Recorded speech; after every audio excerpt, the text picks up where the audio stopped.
Hi, I'm Kay Mosier-McDivitt. I'm a technical assistant specialist with the Center for Capacity Building with the Alliance. The Rapid Rehousing Role-Play Game can be found on our website, and we use just the first part of the role-play game. We did the role-play game for two reasons. Number one, we wanted to give sort of an informal way for people in the room to get to know each other. We had already done the welcome activity when we got to activity number 2, but this was the opportunity to bring people together in different groups from different organizations to play the game. So as we managed this particular game, we had 5 people in each of the groups. And so we made sure that at least each person from one organization was in a different group. Obviously, if there's 3 people from each organization that are coming to your learning collaborative, you can't have one person in each of your groups of 5. But we made sure that there was a mix of people so that people were not in their own, with people in their own group as we put this together. And then we used just the first section, which was role-playing finding housing with the different family scenarios.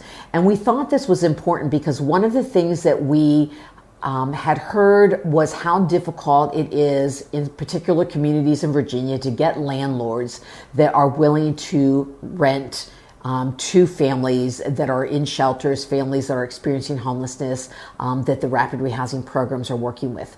So the purpose and the role of the game was not only a sort of a light way to get to know each other and sort of get people moving around and get some energy in the room, but the second reason was we really wanted people to see what an instrumental role that the agency and a rapid rehousing locator can really play in the whole program.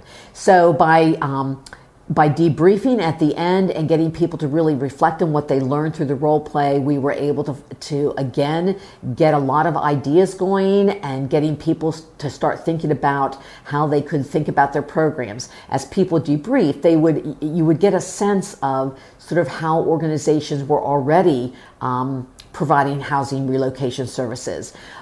I think one of the other things in doing this activity and really mixing it up and having people from different organizations be in the same group is that you're able to watch another person's style, or as the game unfolded, people would talk to each other and say, I never thought about doing that, or is that how you do it? So already some of those conversations and the learning can happen from each other. So not only is the game important, giving enough time for debriefing is really important because it's during the debriefing time that people are going to really be able to think through what they learned from the activity, what the game taught them, and get them prepared. One of the things I also suggest you do at the end of the activity as people are talking about some of the things that they did is making sure that you let them know that throughout the day these things will come up again and they'll have the chance to talk more about these things as you go through the day's agenda. So the role play game, I think, is a significant part of the session 1, and really encourage you to at least do part 1. And if you feel like you have the time, you can also do the second part of the game as well.